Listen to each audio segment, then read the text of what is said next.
Hello to everyone, welcome back to my YouTube channel for a new video. Today's video is about how to organize a RC Rally event. In the last months, many of you contacted me asking me about, let's say, the behind the scene of a RC Rally event. Some of you asked me about the rules, about how to create a RC Rally stage, about the categories and so on. It took me a while, thank you for your patience, but here we are. I think that I've organized this video in a quite good way. It's going to be easy for you to understand all these aspects of the RC Rally Championships in which I take part. I will share with you all the topics divided by chapters. We'll start from the rules. Sorry if the light is not ideal. I see that here we have something more lighter, here darker, but anyways, the informations are more important than the aesthetics. And okay, so before starting with the video, just a reminder to leave a like, to subscribe, to share my videos around, to leave a comment. All of this helps my channel to grow up and helps me to keep my motivation high in order to film this video and to keep this channel, let's say, alive. Okay, let's start. Rules. What's cool about RC Rally here in Europe, at least in the championships in which I take part, as you saw from my YouTube channel, I'm able to race in Poland, Czech Republic, and also to go time to time to Spain. The nice thing about this traveling around, okay, it's not about only meeting new people, sharing our passion and so on, but the rules are quite similar everywhere. I can go from Poland to Czech Republic without worrying that my car is not built accordingly to the Czech rules and so on, because all these championships has a quite similar rules. Okay, so let's start. Rally body. In order to take part in a RC Rally race, you need to use a body that was used in real life as a rally car. You will never see a Ferrari Enzo on a RC Rally event. And then we have some simple rules about the model itself. The length 500 millimeters. I'm referring to the maximum length, maximum wheelbase and so on. Wheelbase 267 millimeters. The motor 540. The battery 2S. And the tires, wheels, almost the same size by the ones that we find in a, let's say, 1-10 Tamiya kit. Of course, don't be so strict about that, because we have different tires on the market. Some of them are a bit bigger and larger, but that's why it's good to add some millimeters to these rules. Okay, and I think that's all about the technical rules. It will be nice to have RC Rally developing in a way that everyone is able to play and travel on different nations in order to enjoy this hobby, and it's cool that RC Rally is taking this direction in general. Talking about the categories, we have two-wheel drive cars, four-wheel drive cars, kids and veteran. Of course, not in all RC Rally championships we have these categories. It depends by the number of the people, by the organizers and so on. I would like to add something to try to keep RC Rally simple. If there's a person that would like to take part in a two-wheel drive category using a Lancia Delta Integrale, which is a four-wheel drive car, he can do it without any problem. As a person that is using a, I don't know, a Renault Clio or Peugeot 106, that it's a two-wheel drive car, is allowed to take part with this body on the four-wheel drive categories. I'm saying that because it's nice to, in my opinion, to keep RC Rally, let's say, also quite simple. We are all adults playing with RC cars, and it would be not nice, let's say, to don't allow a person to drive with a Renault in the four-wheel categories just because of the body. Then moving on, kids. In my videos I don't show too much this category, as the two-wheel drive category or the veteran category, because I don't have the space in my videos to show it, otherwise they will be extremely long. Kids from 0 to 14 years old. Veteran, I saw this category in Czech Republic for the people that has more than 50 years old. So this is an idea if you want to enrich your RC Rally Championship with different categories. Yeah, I think that I said everything about this and we can move on. New topic, structure. In our RC Rally event, usually we have 8 stages. It's an ideal number. You can add more or do less, it depends by you.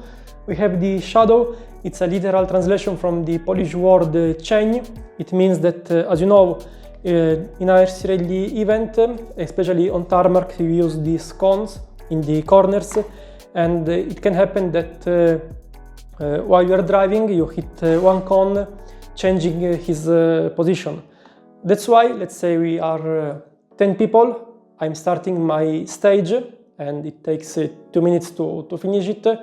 The person that is starting last this stage will wait a lot of time, let's say before starting, so this person will have the time to follow me during my stage and put back on positions all the things that I'm going to move accidentally with my RC Rally car. So if I hit with my RC Rally car the cone, this person, this shadow, is going to place it back in the original position. Later on I will explain about the penalties. And in fact, talking about the penalties in RC Rally, as usual we have, let's say, a gentleman agreement between us. If you see that you cut a corner, usually what people do, they come back, they do the corner in the proper way, or if they cut the corner and they are still close to the cone, they do just 360 degrees and they move on. About the penalties, we have also something like the Super Rally. It means that we have 8 stages in a rally.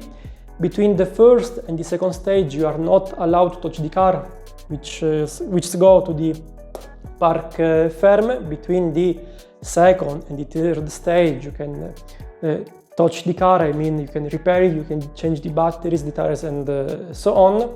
And like this till the last stage. Sometimes the park firm it's deleted from an event if it rains a lot or if the conditions are extremely hard. This in order to allow everyone to play in an easier way without adding unnecessary difficulties. Also about the penalties, we have the jump start and what else? Yeah, you can touch the car with your feet. If you have a rollover, you just need to take the model with your hands and to place it back in its on the wheels. And I never saw a lot of penalties applied because, as I said at the beginning of this video, we are just adults playing with RC cars and everyone tries to follow the rules in the best possible way. Sometimes the organizers add a penalty from the shadow because it can happen that I'm starting the stage and my shadow is distracted talking with someone else, and so if a shadow misses the person that it has to follow, it can be a bit problematic. Now the video is going to get more interesting because we're going to talk about the stages itself, how to create them, how to draw them on tarmac. The guys here use the AAC, autoclaved aerated concrete. They usually used to buy big blocks and they attach it to modified brooms that I'm going to show you now in this video. All of them are self-made. I'm going to draw them later here. Let's move on. We don't use calc because it's expensive. You can use the colored calc in order to, let's say, to write something on the stage, let's say to where to put the cones or about the obstacles and so on. And about the stages, the most important thing in RC Rally, in my opinion, is how a stage is wide. Here we have 75 centimeters, that is, let's say, the standard size that is used in the most common RC championships here in Europe. Taking the car, we can see that 75 it's enough in order to drive. It's not too tight, it's not too large. I took part in some RC rally events where a stage was 1 meter wide, and as you can see, in my opinion, it's too much, because that's not anymore rally. You can fit here 3 to 4 RC rally car, and it's more like driving on a track. I understand that maybe not everyone likes to drive in such narrow RC rally stage, but if you start your own championship, it's better to start using this measure, 75 centimeters, because in this way you can go almost everywhere to race, and it's not like switching from 1 meter to 75 or less, because you need to learn to drive in such narrow stages. So it's better, in my opinion, to start on narrow stages, and if you are able to drive in such stages, which sometimes, as you saw in Spain, they can be even narrower, you can drive almost everywhere. Okay, now I want to, let's say, explain you how these self-made tools are created in order to draw a RC rally stage. Usually they are self-made, let's say, brooms.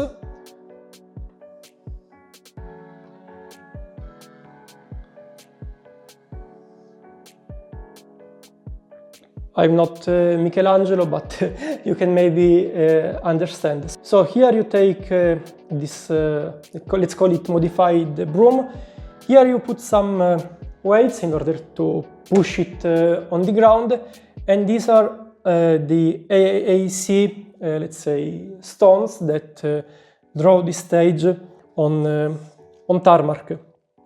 I've made a video a few months ago, if not 1 year ago, about creating a stage using this method. Here you have the 75 centimeters distance between these two blocks, so you can here you can regulate how a stage has to be wide.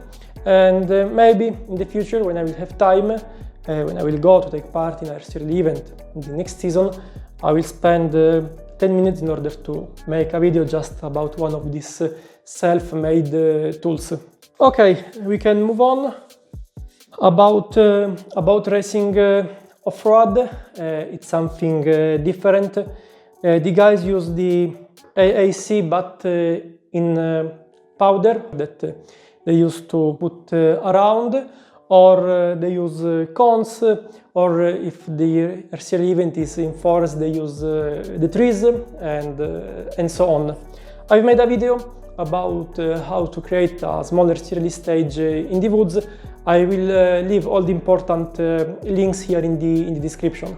Okay, now let's talk about how to organize a RC rally stage.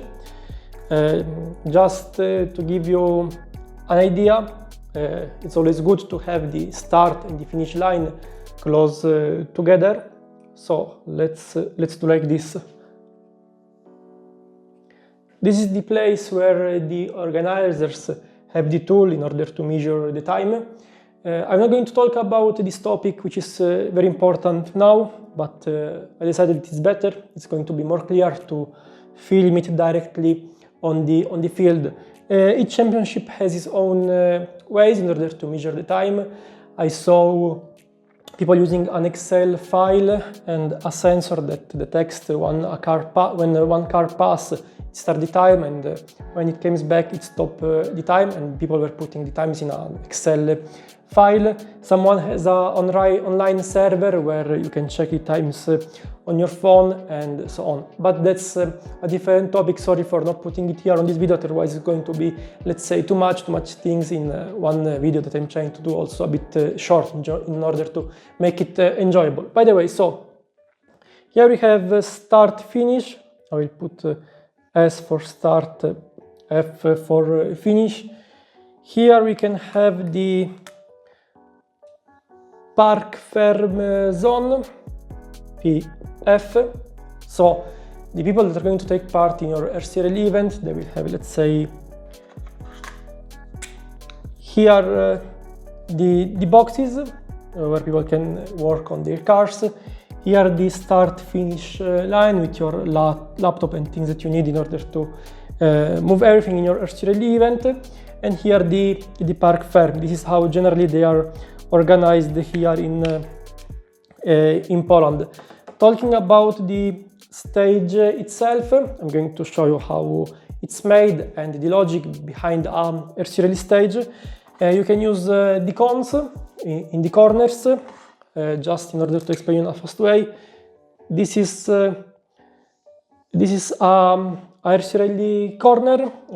We usually use to put the con on the inside part, so the people need to do this thing. They cannot cut in order to get a penalty if it happens.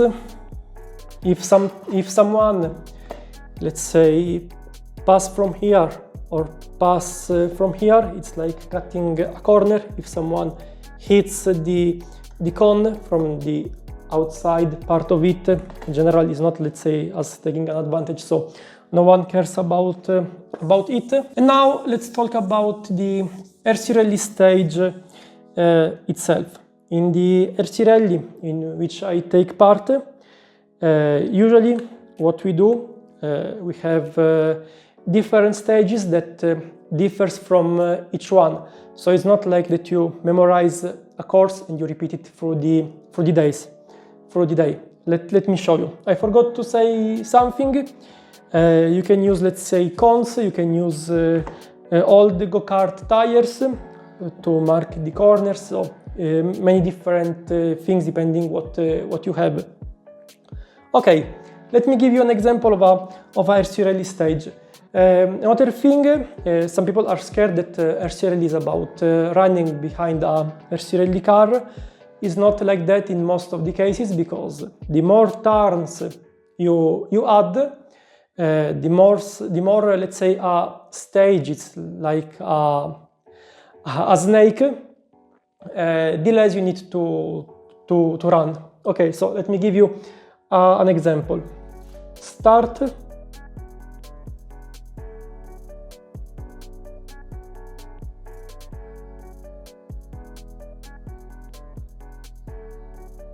This is how a RCRL stage should look. A lot of corners. Here we have some straights. It's cool also to have some straights in a RCRL event, but if you are going to put them, let's say, put them in a smart way. If you are walking behind your car from here, from the start, you go this way. Okay? Almost on a straight line. It depends also by your driving style. There are people that follow strictly close the car, or people that are walking around. Once you arrive here, we have these straight parts. A person doesn't need to run like this behind the car, because you staying here, okay, it's a bit of a mess, but I think it's understandable. With your eyes you can see the car going up and down, then you go back on this part and you start to following it again without running a lot. While I'm driving the new stage, I'm going to show some footage from a drone. A friend of mine took them in a RCRL event that I did here in Krakow, so you can have a better idea from the top how RCRL stage looks. As I said at the beginning, let's say, of this chapter about the stages, Usually the organizers organize an event in order to don't have just one stage, in order to, let's say, have different stages with different styles sometimes. So, okay, here we don't have a lot of corners because this is just an example. So this is the main stage that we have, and sometimes the organizer, what they do, they add some other parts. So this is the stage 1. Then here we are going to have the stage 2. So what's happening while you start your stage? Let's say this is the second stage of a RC Rally event. Here, rather than going straight, you turn left, and you have a different stage that on some point comes back on the main stage, and you arrive to the finish line. Also, it can happen that we have another stage added, which is extremely fast. So you're going to change your driving style. And you come back here. So just driving 3 different courses, you have a lot of different stages, because stage 1 can be all the black part. Stage 2 can be the black part plus the green one.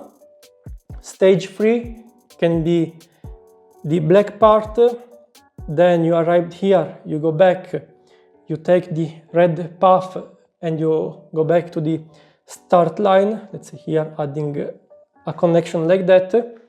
So the idea in a RC Rally event in general is to have different stages, so you cannot memorize a course and repeat it through the days.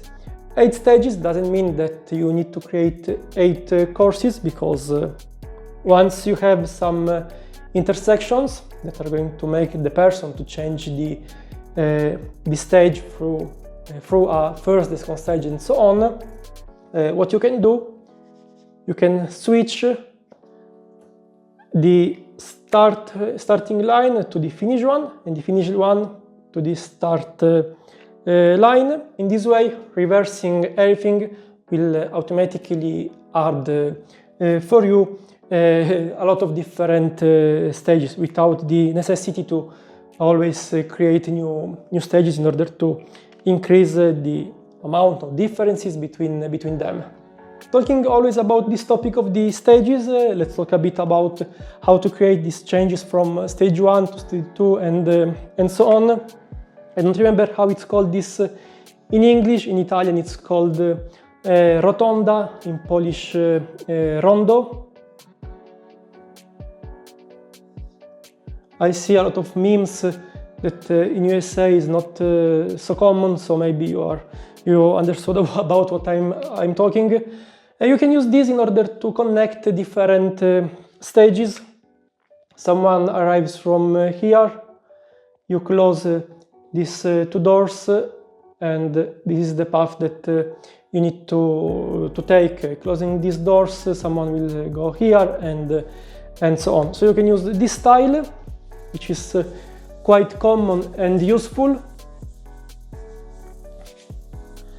or you can create this kind of intersection.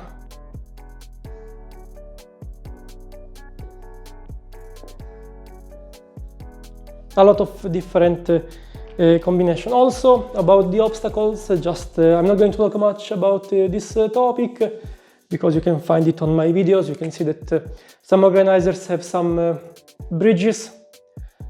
Stage 1, people pass on the bridge, they came back from another part of the stage, and they pass under the bridge, like an example, like the Formula 1 track of Suzuka.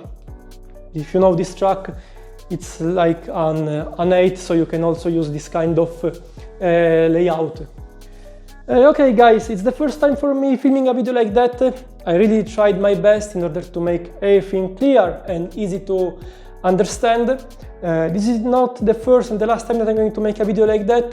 Leave me a feedback in the comment section about what you want to see, about what you want from me to be explained in a better way. And again, thank you for staying with me. I wish you happy holidays, Merry Christmas, and if everything goes well, see you next week for a new video. Ciao!